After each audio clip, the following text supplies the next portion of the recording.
Hello, this is Uncle Jim. This is part 2 of the Foxtrot Mike's Ranch Rifle. And the first video sucked, I know. There's some mistakes and, I'm an idiot, okay? Anyway, today I'll show you the guts inside of the Mike's 15 upper. And what I'm doing today is trying to mock up a scope and length of pole. I have this little Nikon 223 and I think it'll be perfect. I want small, low, light, and short and sweet. Okay, so I have one spacer, probably not focused, are we?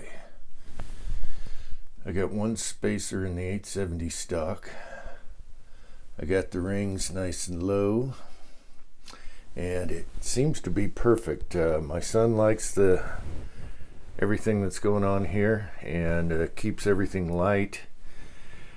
And so today we're gonna take down the upper for the first time, wipe her down, oil it up, and then we'll shoot it. It's raining right now. And then I'll load for it. I'm thinking 62 grain bullets, 68, something like that. It's a wild chamber, 1-in-8 twist, and there's some really neat stuff inside here, and the barrel. So we'll talk about that real quick, but I think this is just right. Okay, as some of you guys know, before the lower showed up, I was trying to figure out how to make the upper versatile, so I could have a folder on it or the ranch lower. And it's doable with this setup. The eye relief's a little bit different, but it's doable. The folding stock is shorter than the 870 stock, as you can see.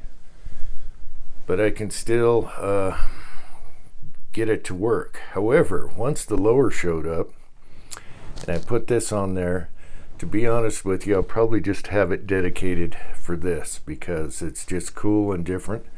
But in a pinch, I could throw that on there. And thus the scope height and cheek weld, everything works with these two. Okay, for takedown and cleaning, it's like taking a magazine apart. You want safety glasses in case the spring goes flying, but we'll talk about that. The easiest way is to stand it up so you're looking down at it, but you want safety glasses. And so it's retained by this aluminum block. And this can move with the guide rod here a little bit. So you take the tension off. Okay, and then you slip her down and then cover it with your finger. Now I found that the guide rod likes to walk with it. Even if you have it way down there, it's kind of trickier to get it just to go halfway on the shelf. So there's two ways they say you can do this. The easiest way is a screwdriver. And it's easier if this is up and down. You want safety glasses, make sure to cover that spring. I'm going to try and do it sideways so you can see it. But in here, you're capturing a little shelf on the guide rod, and you're pushing the spring down at the same time. And you just stick it up in here. And I'm going to fumble because I'm not good at this yet. And we're doing it sideways. And then you can feel when that guide rod, and it's much easier with the screwdriver because you're retaining it and it doesn't go flying. Okay, so we'll talk about that. So you got to defeat this opening in here. And when you're using a punch, it wants to walk with it, and you don't want to bend your guide rod. If you brought it all the way down here, that would be bad because that goes inside of here, and then your bolt comes out. Just rack it out there, and look at that little bolt. And that's it, okay? So very simple. And let's get closer, Clarice, and we'll look at this. Okay, so I fumbled with that a little bit because I should have had my finger retaining this in case the screwdriver let loose. Now when I tried it with the punch, what was happening is you got to get it past this cavity, and you want it to come out and rest, and then take a break and put your finger over this and pull this out. What was happening to me was it was just taking both with it under tension. So for me, the screwdriver was easier. Once this gets broken in, I'm sure it's going to be easy to do either way. So we'll talk about this in a minute. Okay, here's the little bolt here next to a regular AR bolt. And you can see the size and weight difference there. Okay, it's this stock one is twice the size and heavier. And so let's talk about this first. So when you get the screwdriver in, it'll find this notch. You just stick it up in there and boom, and you can hold it. It's really easy. And so there's your guide rod. You put some lube on there. It rides inside the back of the bolt carrier. And so your spring's in here and it's just doing this. Okay. On the other side, this is where your charging handle rod goes in, charges it, and there's your gas tube. Okay. Now, on the recoil springs, they call this a nested spring. There's a small spring inside the large spring. And what's really cool about this is they are wound in different directions so they don't snag. So, let me get this in here. So it's not as snaggy. And they even have a patent on that now. So, less binding. So that's pretty cool. Great idea. Alright, so take the bolt down here. It's pretty standard AR. The gas key is properly staked, and then they have a lug milled into the bolts and a lug on the gas key, so it's stronger. It's not just relying on these bolts here, and it can't do this under stress and hot loads or whatever, so it's lugged in there. That is an extra step they didn't need to do, but they're improving. They improve on standard designs. So the firing pin is spring loaded. Show you that. So it takes down, like, this is all standard stuff here. Take the firing pin out. Okay, so the firing pin, let's do a close-up, has a spring on it, and it fits on this little shelf here. And you can actually buy these for your regular ARs. And the reason for it is, how, let me try it, well, I'm going to keep it off of there. Okay. You know how ARs, focus, how ARs ding the next brass, because of the inertia.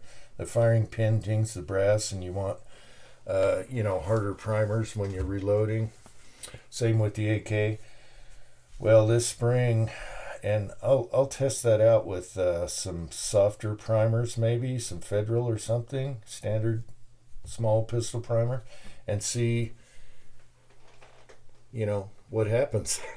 But I think you don't have to worry about primers because of that. Now the Foxtrot 45 and 9mm has a spring because it has to. You have a heavy bolt slamming forward, and they all have the springs on the firing pin for that reason. Okay, so the cam pin here has a flat on it. So when the firing pin's in there for reassembly, it's this way. And so you turn it the direction towards the bolt. So the flat, there. So the flat jives with the bolt, okay? And then just pull her out there, okay? And again, this just has preservative on it. You want to clean any new gun. And then you take your bolt out. And everything that they make the materials out of, you should go look at the specs on all their uppers, even a standard charging handle upper that they sell. Look at the steels they use for the gas block, the bolt, the carrier, everything, the barrels, how they do the barrels. It's better steel, it's more durable, and it's heat treated properly, and then everything's nitrated. So you get all that for the money. So you're getting more for less, if that makes sense. They improve on designs. They improve on everything. Paul designed a lot of things for different companies. He worked for Wilson. I don't know his full history. So he's got a lot of experience, and I think over the years he's like, hey, why don't we, make things better and easier? This is pretty simple, That's all there is to it. So, I'll clean and lube this up, and I'm thinking about taking the handguard off. Just to show you the barrel and the flats on them and the things they did there. I don't have the wrench for the charging handle, so it'll just come off with the upper. We'll talk about that. Let me put these aside. All right, let's take the handguard off. I want to wipe down the barrel anyway. Now, I said pistol primers. I meant rifle primers, soft rifle primers, and also dinging brass. I meant dinging primers. All right, I'm an idiot. I don't want to do this twice, okay? A little tip on this particular upper, the dust cover is a little, everything's tight on these. Their pins are tight, everything's tight. The dust cover can be a little hard pushing in if you do it from the center. Here's a little tip for you. Do it on this side. It goes on easy, all right? So when they're brand new like that, I tried doing it here. I'm like, man, you gotta give it a tap. You gotta do this, but you don't. All you have to do is press on the side. So I hope that helps somebody. It's super easy right there. Just everything's tight when it's brand new. All right, so we got these takedown bolts for the handguard, and they stick out a little bit. I don't know why. The heads are large. So you want a T27 bit, okay? And it'll say in the manual. And then you don't over torque them when you put them back, okay? They have some torque specs, and they got these little crush washers here. You don't want to lose those. So we're going to take these off. All right, that's not tough.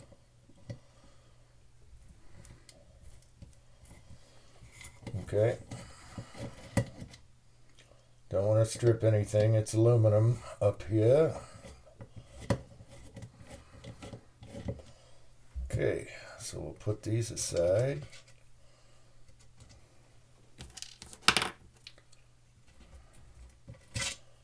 And we'll see if Uncle Jim struggles some more, okay? This could be tight, I don't know, because it's pinched.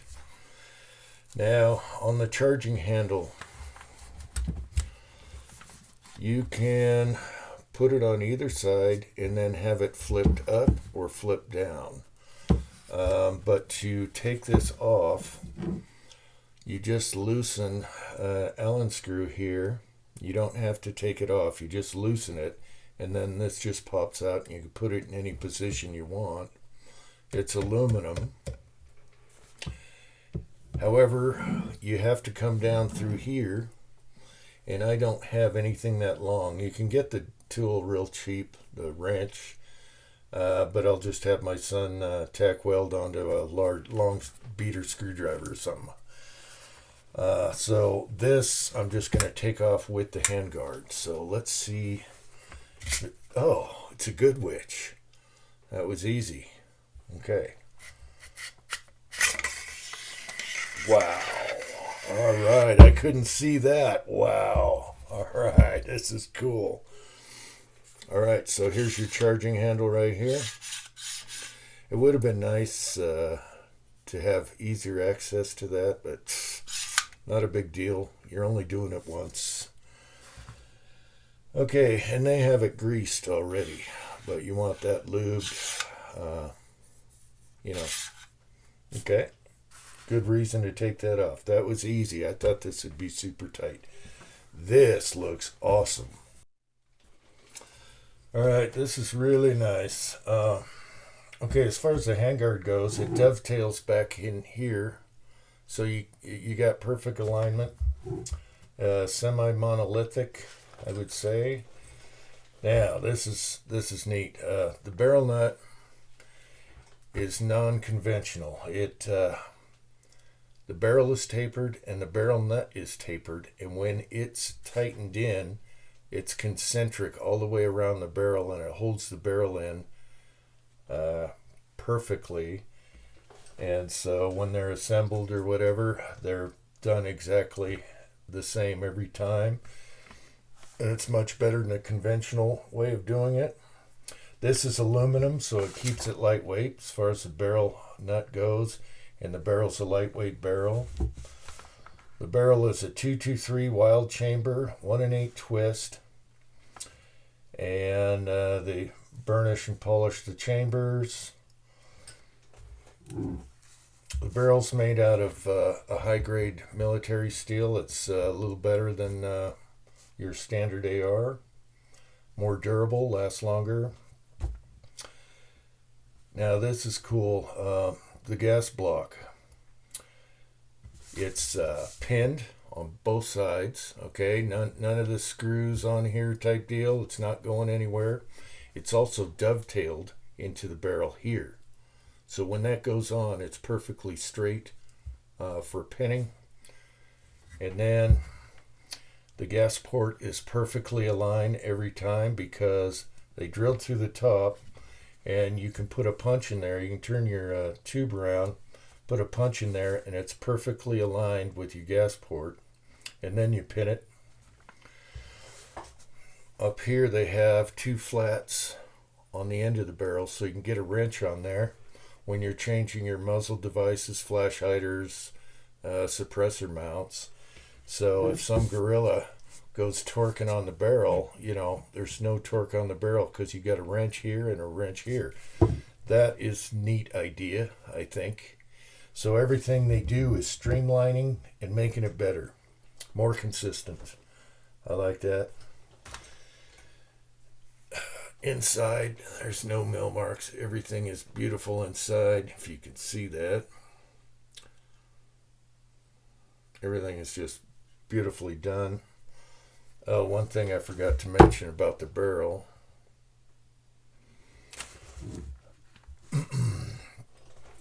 Right here they have flats also going around, so they put it in a jig. And when they install the barrel extensions in here, they're the same every time, and they're perfectly done because these flats on this side of the barrel, there's no screwing it up. So that's something nobody else does that I know of. So I'll put it back together, and it's really simple reinstalling. I'll just show putting the bolt back in and the guide rod back in and snapping it back on. That's it. The handguard went on super easy. There's no screwing it up. It's dovetailed in, no dinking around. They say do not go past 12 pounds torquing, and I did it at 10. Okay, everything is clean and lubed. I like to use grease on certain areas like the guide rod and stuff like that. So to put the bolt back in, your bolt carry group, just pull the bolt out so it's forward. Hold the hold the upper up and just let it drop down, and you'll hear it click, and it'll find the gas tube and the lugs, and it should be fully forward. Really easy because it follows this profile at the top, so that was easy. Now we have to let the guide rod find the hole in the bolt carrier group where it rides. So I found that, and I'm trying to do this sideways, usually it'd be upright. I found that if you, let me get this started, okay. I found that when you're trying to find it, see right now, it hit something. If you twist, just give it a little twist, bam. So right now I'm not aligned with it. I twist it, and boom, that's ready to go. So now I'm going to retain this, push it in, and bam, when you hear the click, it's just like a magazine. That wasn't hard at all. So my only problem was doing the punch method instead of the screwdriver method, takedown. If I get it far enough down, see, it kind of stopped there, but the guide rod wants to go with it. What it needs is a little ramp. Yeah, see, right now I'm just pulling that guide rod. So I think maybe after breaking it'll be easier. Put a little lube on the inside of the block. Screwdriver method's way easier, and then you can hold it there. Alright, so that's about it. I'm going to put an optic on it, and we're going to shoot it. We might get snow soon, but we're going to do it anyway. And I hope you found this interesting. The only mill marks I found on this whole gun, everything is perfectly smooth. There's a little joke for Paul, I guess. Is on this aluminum charging handle. Right there, there's mill marks right there. So, don't let that guy work on Fridays. That's my little dig to Paul. Everything else, I can't pick it apart. But the charging handle right there has... they need to go a little lighter on the sander or something. Okay? The rest of it's all good, but... So... Alright. Feeling good. Looking good. Hope you guys found this interesting. Thanks for watching. Until next time.